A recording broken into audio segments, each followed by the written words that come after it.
بسم اللہ الرحمن الرحیم۔ السلام علیکم۔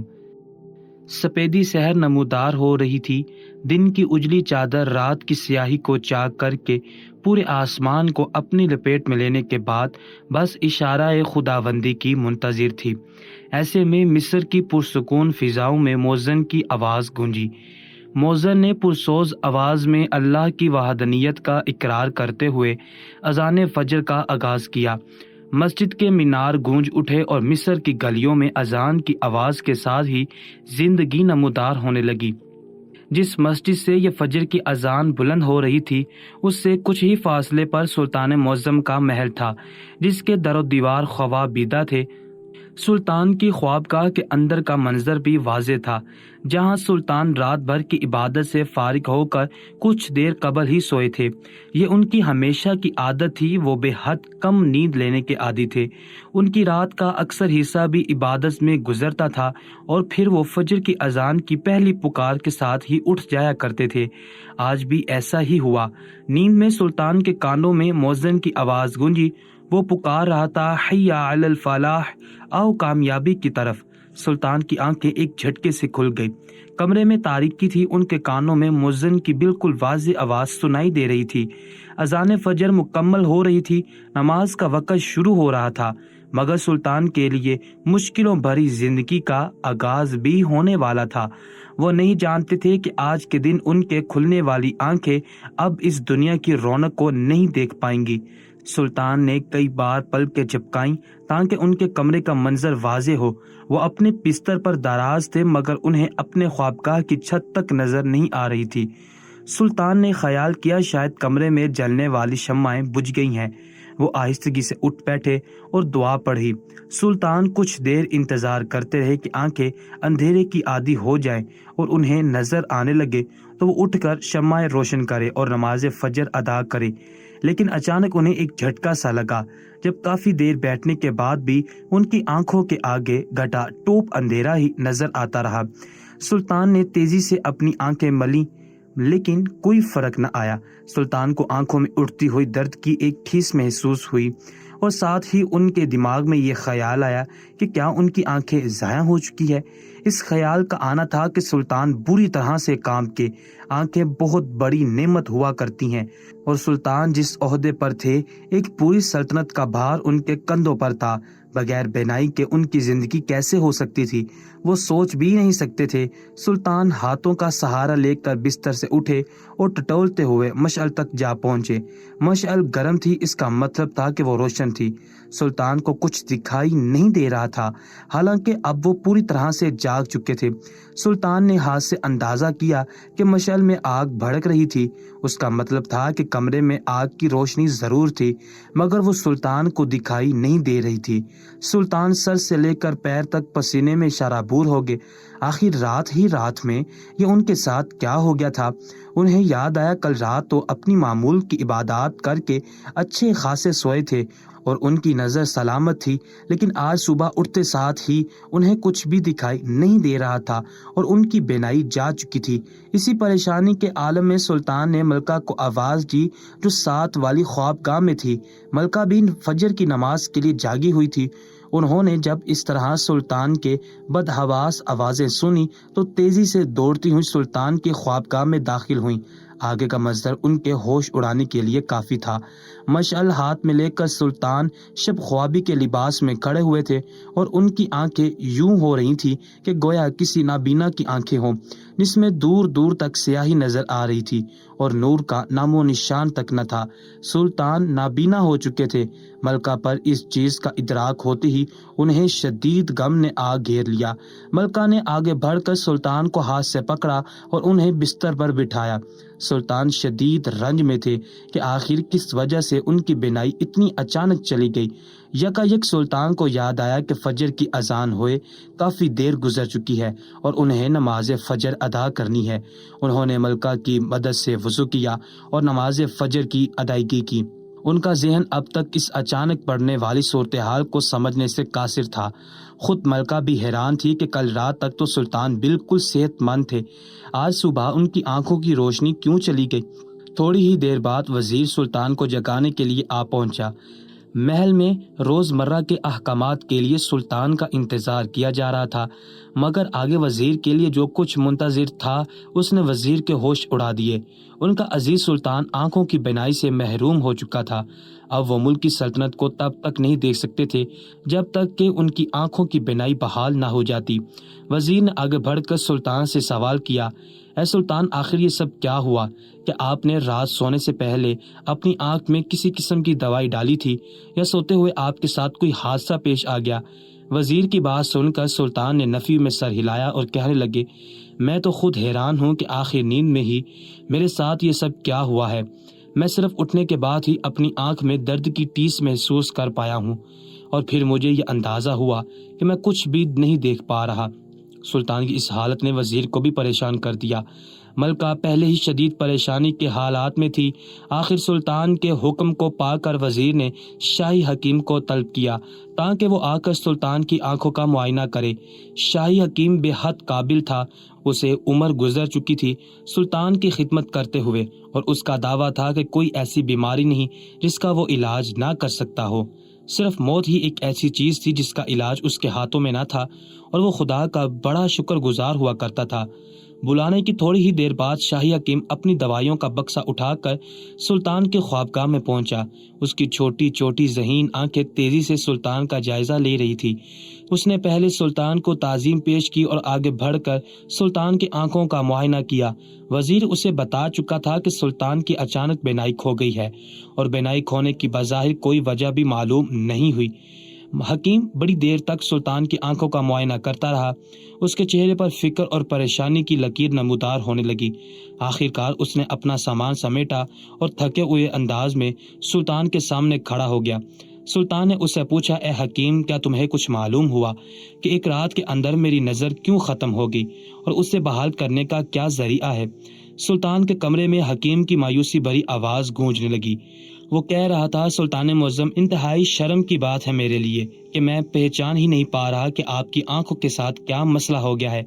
آپ کی آنکھیں دیکھنے میں بالکل ٹھیک ہیں، ان میں کسی بیماری کا شیبہ تک نہیں ہے، لیکن آخر ایک رات کے اندر ان کی بینائی کہاں چلی گئی ہے، یہ میں سمجھنے سے قاصر ہوں۔ میری سالوں کی قابلیت اور تجربہ ناکام ہوتا ہوا نظر آ رہا ہے۔ مجھے معاف کر دیجیے، میں آپ کی آنکھوں کی بحالی کے لیے کچھ نہیں کر سکتا۔ حکیم کی بات نے سلطان کو بے حد مایوس کر دیا۔ آنسو ان کی آنکھوں سے بہنے لگے۔ یہ سوچنے لگے کہ آخر ان سے ایسا کون سا گناہ ہوا تھا کہ راتوں رات ان سے ان کی بینائی لے لی گئی تھی۔ اتنے بہادر سلطان کو اس طرح زاروں قطار روتے ہوئے دیکھ کر وزیر سے برداشت نہ ہوا۔ چپکے سے سلطان کی خوابگاہ کے باہر نکل آیا۔ زیادہ دیر نہ گزری تھی کہ شہر کی سڑکوں پر منادی کروائی جانے لگی کہ سلطان کی آنکھوں کی بینائی راتوں رات چلی گئی ہے، اور شہر بھر میں جو بھی کوئی ایسا حکیم، طبیب یا ایسا شخص موجود ہے جو سلطان کی آنکھوں کا علاج کر سکے تو اسے بہت بڑی رقم انعام میں دی جائے گی۔ انعام کا لالچ تھا یا سلطان کی محبت؟ لوگ جوک در جوک سلطان کے محل میں امڑنے لگے۔ تمام مصر میں موجود چھوٹے سے چھوٹا حکیم بھی آ پہنچا۔ سب کے پاس اپنی اپنی قابلیت اور تجربہ تھا، سب کے ہاتھوں میں ان کی بیش قیمتی دوائیاں تھی، مگر یہ لگتا تھا کہ قسمت کو کچھ اور ہی منظور ہے۔ سلطان کے امتحان کا وقت ابھی ختم نہیں ہوا تھا۔ ایک کے بعد ایک حکیم سلطان کی آنکھوں کا معائنہ کرتا، دوائیاں پیش کرتا جو سلطان استعمال کرتے، مگر بدقسمتی سے سلطان کو کوئی افاقہ نہ ہوا۔ دن گزرتے چلے گئے، شہر بھر کے حکیم پیچھے ہٹ کے، کسی حکیم، کسی طبیب کا جادو نہ چل سکا۔ سلطان کی آنکھوں کی بینائی نہ لوٹائی جا سکی، ان کی نظر یوں ہی بے نور رہی۔ سلطان بس اپنے کمرے تک محدود ہو کر رہ گئے تھے۔ اب تو ان کے دل میں بھی مایوسی اترنے لگی تھی کہ آخر کبھی وہ اپنی بینائی کو واپس حاصل کر پائیں گے یا نہیں۔ ایک رات سلطان روتے ہوئے لیٹے تو ان کی آنکھ لگ گئی۔ یوں لگتا تھا کہ قدرت کو سلطان پر رحم آ گیا۔ سلطان نیند میں تھے جب اچانک انہوں نے ایک عجیب خواب دیکھا۔ انہوں نے دیکھا کہ ایک مفلوق الحال عورت سلطان کی طرف آنسو بھری نظروں سے دیکھتی ہے۔ اس کا لباس جگہ جگہ سے پھٹا ہے۔ اس کی مدد طلب نظریں سلطان کے ذہن میں چپک کر رہ گئی۔ سلطان کی آنکھ کھلی تو وہ پسینے سے شرابور تھے۔ انہیں اپنے خوابوں کے اشارے سمجھ میں آتے تھے، لیکن انہیں اپنے اس خواب میں دکھایا جانے والا کوئی اشارہ سمجھ نہ آیا۔ آخر وہ عورت کون تھی اور اس کا اتنا برا حال کیوں تھا، اور سلطان کو ہی وہ عورت کیوں دکھائی دی؟ سلطان نے سوچا میں اس کی مدد تو کر سکتا ہوں جبکہ میں تو کچھ دیکھ ہی نہیں سکتا۔ اگر یہ عورت مدد کی طلبگار ہے بھی تو نہ تو میں اسے ڈھونڈ کر پہچان سکتا ہوں نہ ہی دیکھ سکتا ہوں۔ اس خیال نے سلطان کو اور مایوس کر دیا، مگر ابھی تو شروعات تھی۔ دن گزرتے گئے اور روزانہ رات کو سلطان ایک ہی خواب دیکھتے، بس خواب میں کچھ چیزوں کا اضافہ ہوتا جاتا۔ 7 دن یوں ہی گزر گئے۔ آخر ایک رات سلطان نے دیکھا کہ وہ عورت جس کا لباس جگہ جگہ سے پھٹا ہے اور اس کی حالت اس کی غریبی کی داستان بیان کرتی ہے، وہ ایک مکان کے اندر داخل ہو رہی ہے۔ ایک ٹوٹا پھوٹا مکان جس کے مالک کے پاس یقیناً گزر بسر کے لیے بھی پیسے نہیں ہوتے۔ اس مکان کے باہر سفید رنگ کی ایک بکری بندھی تھی۔ بکری بھی لاغر تھی، اسے بھی کھانے کو کم ہی ملا کرتا ہوگا۔ خواب میں سلطان نے دیکھا کہ وہ اس عورت کے پیچھے اس کے گھر میں داخل ہو رہے ہیں۔ جو ہی سلطان گھر میں داخل ہوئے چونک گئے، کیونکہ گھر کے اندر سے انتہائی دل سوز آواز میں کسی کے گانے کی آواز آ رہی تھی۔ یہ وہی عورت تھی، سیاہ لباس والی عورت جس کی آواز میں بے حد سوز تھا۔ وہ کوئی غمگین گیت گا رہی تھی۔ سلطان کو اس کی آواز میں دنیا جہاں کا قرب محسوس ہوا۔ سلطان کو دیکھتے ہی اس عورت کی آنکھوں سے آنسو جاری ہو گئے۔ اس نے ہاتھ بڑھا کر سلطان کی جانب اشارہ کیا اور کہنے لگی، اے سلطان، کیوں آپ نے میری مدد نہ کی اور میرے ساتھ نا انصافی کا معاملہ کیا؟ رب کے حضور آپ کی پکڑ ضرور ہوگی، ضرور ہوگی۔ ابھی سلطان خواب میں اتنا ہی دیکھ پائے تھے کہ جھٹکے سے ان کی آنکھ کھل گئی۔ وہ سر سے لے کر پیر تک پسینے میں بھیگے ہوئے تھے۔ ان کا خواب ہی کچھ ایسا تھا، اس عورت کا ظاہری حلیہ اور اس کا گیت، پھر اس کے وہ الفاظ کہ سلطان اس کے مجرم ہے اور انہوں نے اس کے ساتھ ناانصافی کی ہے، آخر کس جانب اشارہ کرتے تھے؟ سلطان کا ماضی ان کی نظروں کے سامنے گھوم گیا، جب انہوں نے ہر ممکن کوشش کی تھی کہ وہ ہر بے کس کی مدد کریں گے۔ اسی مقصد کے لیے تو وہ راتوں کو اٹھ اٹھ کر پورے ملک میں گھوما کرتے تھے، اپنی نیند قربان کرتے تھے، اپنے آرام کی پرواہ نہ کرتے تھے۔ لیکن اس کے باوجود آج یہ انہیں کیسا خواب دکھایا گیا تھا؟ صاف ظاہر تھا کہ اس عورت کے ساتھ کوئی بڑی ناانصافی ہوئی ہے جس میں سلطان بھی ملوث تھے۔ سلطان نے آنکھ کھلتے ہی ٹھان لی کہ وہ اس عورت کو تلاش کریں گے اور اس سے پوچھیں گے کہ آخر وہ کس ناانصافی کا ذکر کر رہی تھی۔ سلطان نے فیصلہ کر لیا کہ وہ اس عورت کو ضرور تلاش کریں گے، مگر مسئلہ یہ تھا کہ اس عورت کو صرف سلطان نے دیکھا تھا اور سلطان کی بینائی جا چکی تھی۔ وہ اشاروں کی مدد سے بھی اس عورت کا مکمل حلیہ اپنے لوگوں کو نہیں بتا سکتے تھے۔ سلطان نے اللہ سے مدد طلب کی اور فیصلہ کر لیا کہ اب جو کچھ کرنا ہے انہوں نے خود ہی کرنا ہے۔ خواب میں انہوں نے جو اشارہ دیکھا تھا اس پر عمل کرنے کا وقت ہو گیا تھا۔ صبح کی روشنی نمودار ہوتے ہی سلطان نے وزیر کو حکم دیا کہ ملک اسکلان کے بادشاہ کو پیغام دیا جائے کہ سلطان اپنی بینائی کے علاج کے لیے ان کے ملک میں تشریف لانا چاہتے ہیں۔ وزیر نے جب سلطان کی بات سنی تو چونک گیا۔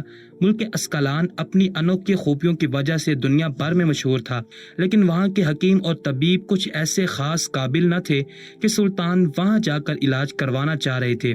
یقیناً سلطان کے دماغ میں کوئی انوکھا کھیل چل رہا تھا جس سے وزیر ناواقف تھا، لیکن اس نے سلطان کا حکم پورا کیا اور ملک اسکلان کے بادشاہ کو سلطان کا پیغام بھیج دیا۔ ملک اسکلان کا بادشاہ سلطان کے احسان تلے دبا ہوا تھا، بھلے اسے کیا اعتراض ہو سکتا تھا کہ سلطان اس کے محل میں آ کر رہیں۔ اس نے بخوشی یہ پیغام قبول کیا اور اپنے محل میں سلطان کی خصوصی رہائش کا اعلان کر دیا۔ جلد ہی سلطان اپنے چند مخصوص ساتھیوں کے ساتھ اسکلان کی جانب روانہ ہوئے تھے۔ سلطان کے ساتھ وزیر اور ان کے چند خاص دوست شامل تھے۔ راستے میں وزیر نے سلطان سے سوال کیا، سلطان اگر آپ برا نہ منائیں تو کیا آپ مجھے بتائیں گے کہ اچانک آپ نے ملک اسکلان جانے کا فیصلہ کیوں کیا؟ دنیا بھر کے بادشاہ اور سلطان آپ کو اپنے اپنے ملک آنے کی دعوت دے چکے ہیں اور آپ کو اپنے حکیم و طبیب بھی بھیج رہے ہیں، لیکن آپ نے کسی کی دعوت قبول نہ کی۔ آخر آپ نے راتوں رات اسکلان جانے کا فیصلہ کیوں کیا؟ وزیر کی بات سن کر سلطان مسکرا دیے۔ ان کی بینائی کام کر رہی تھی، اس کے باوجود وہ جانتے تھے کہ ان کے قافلے میں موجود تمام افراد انہی کی جانب متوجہ ہیں۔ بینائی ختم ہونے کے ساتھ ہی ان کے سننے کی صلاحیت کئی گنا بڑھ گئی تھی، بالکل اسی طرح جس طرح نابینا افراد میں ہوا کرتی ہے۔ سلطان نے وزیر کو جواب دیا، میں جانتا ہوں کہ تم لوگ سب جاننا چاہتے ہو کہ ہم اسکلان کیوں جا رہے ہیں۔ ہم وہاں ایک خاص عورت کی تلاش میں جا رہے ہیں، ایک ایسی عورت جس کے ساتھ انجانے میں مجھ سے ایک ناانصافی ہوئی۔ اس کی سزا کے طور پر مجھے نابینا کر دیا گیا۔ اب مجھے اپنی بینائی واپس حاصل کرنے کے لیے اس عورت کو تلاش کرنا ہے جو کہ میں نہیں دیکھ سکتا، اس لیے مجھے تم سب کی مدد کی ضرورت ہے۔ اس عورت کی ایک خاص نشانی ہے، اس کی آواز بے حد پرسوز ہے۔ وزیر سلطان کی بات سن کر چونک گیا۔ آواز پرسوز ہونے کا مطلب یہ تھا کہ وہ عورت کوئی گائیکا تھی، لیکن گانے بجانے والی ایک عورت کا سلطان کے ساتھ بھلا کیا تعلق ہو سکتا ہے؟ اس خیال نے وزیر کو بے چین کیا تو اس نے سلطان سے پوچھ لیا، اے سلطان، آخر ہم اس ملک یعنی اسکلان ہی کیوں جا رہے ہیں؟ یہ عورت تو دنیا میں کہیں بھی ہو سکتی ہے۔ سلطان پھر مسکرائے اور کہنے لگے، اس بارے میں اپنے رب کا شکر گزار ہوں۔ خواب میں مجھے جب وہ عورت دکھائی گئی تو مجھے اس کے گھر سے باہر وہ سرخ جھنڈا بھی نظر آ گیا جو ملک اسکلان کی نشانی ہے۔ یہ عورت ملک اسکلان میں ہی ملے گی اور کہیں نہیں۔ وزیر اور ان کے ساتھی خاموش ہو گئے۔ سلطان نے ٹھان لی تھی اور وہ جو فیصلہ کر لیتے تھے وہ پورا کر کے چھوڑتے تھے۔ آخر آگے کیا ہونے والا تھا؟ ملک اسکلان میں انہیں وہ عورت ملتی یا نہیں، اس بات کا فیصلہ تو آنے والا وقت کرنے والا تھا۔ اور سلطان کا ایک ایسی عورت کے ساتھ کیا تعلق تھا جس کا پیشہ ہی مشکوک تھا؟ ایک گانا بجانے والی عورت سلطان کو کیسے جانتی تھی؟ سلطان تو بے حد پرہیزگار اور نمازی انسان تھے۔ ان سب سوالوں کے جوابات ان سب کو ملک اسکلان کی سرزمین پر ہی ملنے تھے۔ جلد ہی ان کے قدموں نے اسکلان کی سرزمین کو چھو لیا۔ ان کے قافلوں کا استقبال کرنے کے لیے بادشاہ خود اپنے خاص آدمیوں کو لے کر آیا تھا۔ اسکلان کا بادشاہ سلطان کو نابینا دیکھ کر بہت رنجیدہ ہوا۔ سلطان اس کے بہترین دوستوں میں سے ایک تھے۔ اس نے سلطان کو یقین دلایا کہ سلطان کی بینائی واپس بحال کرنے کے لیے جو کچھ اس سے بن پڑا وہ ضرور کرے گا۔ بادشاہ کی ہمراہی میں سلطان اور اس کے ساتھی ملک اسکلان کے شاہی محل میں آ پہنچے۔ بادشاہ نے ان کے آرام اور رہائش کا ہر طرح سے بندوبست کر رکھا تھا۔ سلطان کو کسی طرح کی آسائش سے کوئی غرض نہ تھی، وہ تو بس یہی چاہتے تھے کہ جلد از جلد ان کی آنکھوں کی بینائی ٹھیک ہو جائے۔ سلطان نے بادشاہ کو مخاطب کر کے کہا، اے میرے دوست، مجھے لگتا ہے میں نے آپ کو زحمت دی ہے، لیکن میں چاہتا ہوں کہ آپ میرا ساتھ دیں۔ میں ایک ایسی عورت کو تلاش کر رہا ہوں جس کا ماضی کافی خراب تھا۔ وہ ایک ایسی عورت ہے جو اپنی جوانی کے وقت میں گانے اور بجانے کے پیشے سے تعلق رکھتی تھی۔ ملک کے امیر کبیر اور رئیسوں کے ساتھ اس کا تعلق رہتا تھا۔ اس کا چرچا ہر محفل میں ہوتا تھا۔ یقیناً آپ کے ملک کے تمام رئیس جن کی فطرت ذرا عیاش ہو وہ اس عورت کے بارے میں ضرور جانتے ہوں گے۔ میں چاہتا ہوں کہ آپ کسی بھی طرح سے اس عورت کا پتہ لگائیں، مجھے بتائیں۔ بادشاہ نے جب یہ سنا تو ان کی آنکھیں پھٹی کی پھٹی رہ گئی۔ سلطان جیسا انسان وہ ایک ایسی عورت کے بارے میں بات کر رہا تھا جو ایک گائیکار رہ چکی تھی، لیکن بادشاہ نے سلطان سے بحث کرنا مناسب نہ سمجھا اور انہیں سلطان کو یقین دہانی کروائی کہ وہ جلد ہی سلطان کی خواہش کے عین مطابق اس عورت کو ڈھونڈ کر آئیں گے۔ اس یقین دہانی سے سلطان کسی حد تک مطمئن ہو گئے۔ انہیں یقین ہو گیا کہ جلد ہی ان کی آنکھیں ٹھیک ہو جائیں گی۔ چونکہ رات ہو گئی تھی تو سلطان ان کے ساتھ ہی اپنی اپنی آرام گاہوں میں چلے گئے۔ حیرت کی بات یہ تھی کہ آج کی رات سلطان کی پرسکون گزری اور انہیں خواب میں نہ تو وہ عورت نظر آئی اور نہ ہی کوئی اشارہ ملا۔ صبح سلطان کی آنکھ ایک بے ہنگ شور سے کھلی۔ بادشاہ کے محل میں عجیب طرح کے دروازوں کے بجنے کی آوازیں آ رہی تھی۔ سلطان کی سننے کی حس غیر معمولی حد تک تیز ہو چکی تھی، اس لیے انہیں اپنی خوابگاہ میں بھی سب کچھ سنائی دے رہا تھا جو بادشاہ کے دربار میں ہو رہا تھا۔ سلطان کی فجر کی نماز بھی قضا ہو چکی تھی۔ وہ بے حد پریشان تھے، ایسا تو کبھی نہ ہوا تھا۔ یقیناً خدا ان سے ناراض تھا۔ سلطان راستے میں آنے والی چیزوں کا سہارا لیتے ہوئے بادشاہ کے دربار تک پہنچے جہاں بادشاہ براجمان تھا۔ بادشاہ نے سلطان کو دیکھا تو فوراً اپنے سپاہیوں کو اشارہ کیا کہ تعظیم کے ساتھ سلطان کو پکڑ کر ایک نشست پر بٹھا دیا جائے۔ سپاہیوں نے ایسا ہی کیا۔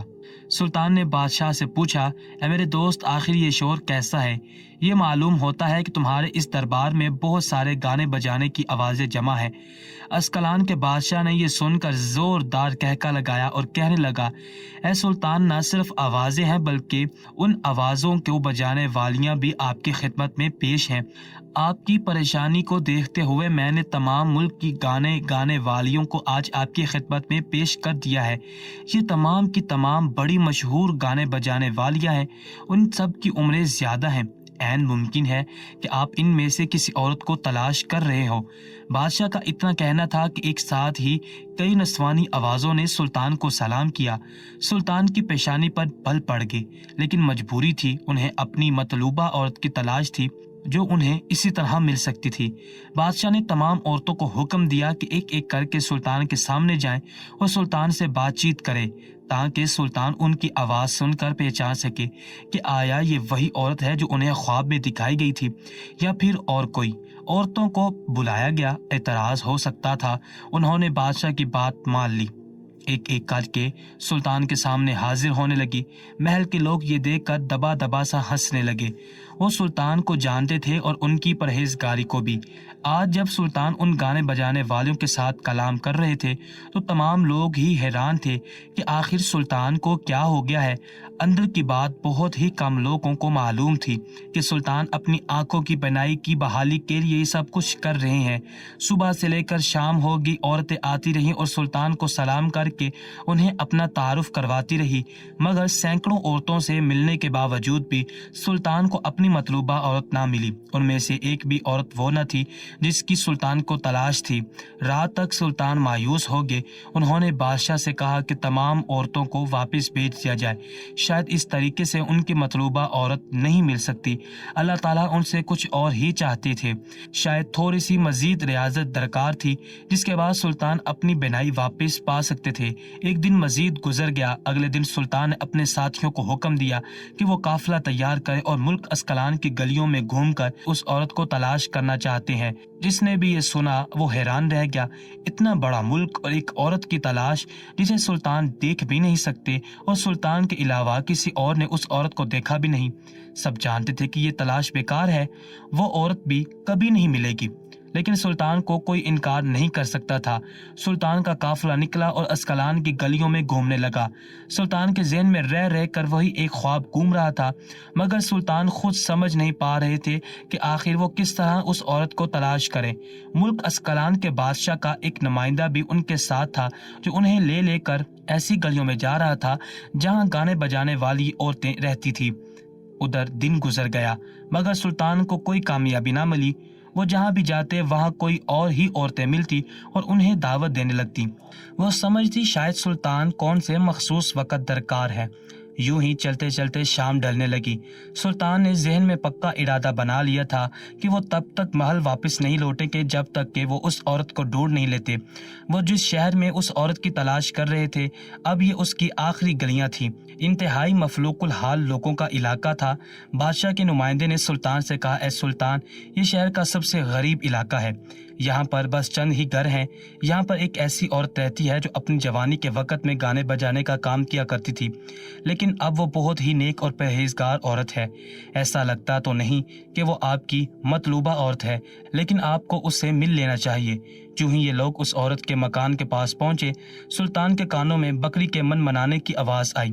یکدم سلطان چونک گئے، انہیں اپنے خواب کا وہ منظر یاد آیا جب انہوں نے دیکھا تھا کہ عورت اپنے گھر میں داخل ہو رہی تھی۔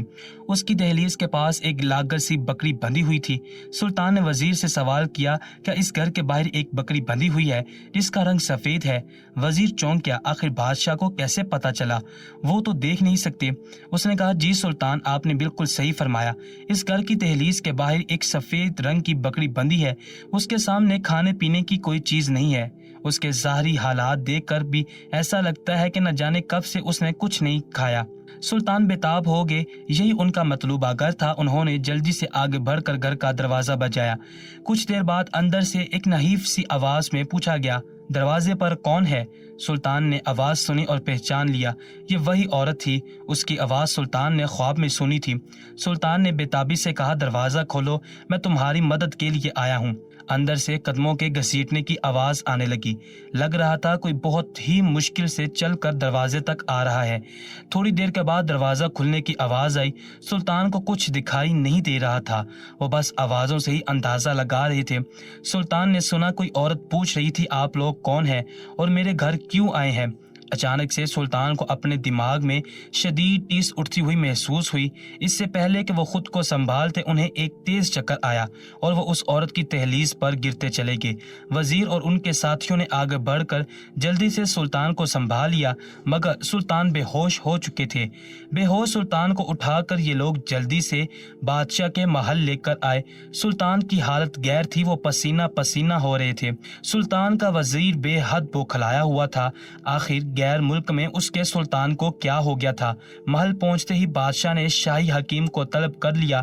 شاہی طبیب نے سلطان کی نبض دیکھی اور سلطان کے سر پر ایک دوائی میں بھیگا ہوا رومال لپیٹ دیا۔ اس نے بادشاہ سے کہا کہ سلطان کسی پریشانی کے سبب بے ہوش ہو گئے تھے، جلد ہی ہوش میں آ جائیں گے۔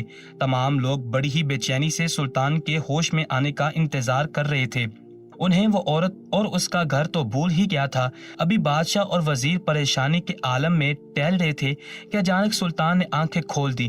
سلطان کو یوں لگا تھا کہ ان کی آنکھوں پر کسی نے منو وزن ڈال دیا ہے۔ بڑی مشکل سے انہوں نے اپنی آنکھیں کھولی، لیکن یہ کیا؟